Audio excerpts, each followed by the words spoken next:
How to fix allow TikTok to access your camera and microphone problem.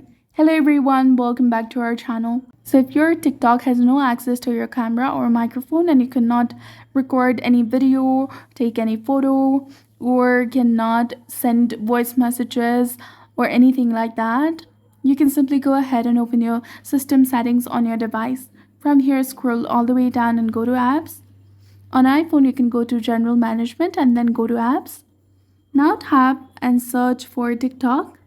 Once you find the application, go to the permission tab that is between notifications and screen time. Make sure that you allow the camera and microphone access and also the photos and videos.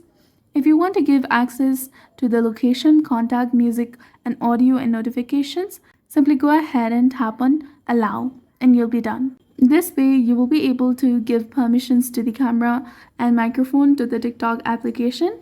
And once you open the TikTok application, it will ask you to allow the TikTok to access your camera and microphone. So just simply go ahead and tap on allow. And now you can easily go ahead and make videos, take photos, and record anything you want on TikTok and start posting. So that's it for this video. I hope you found it helpful. If you did, please like, share, and subscribe. Thanks for watching.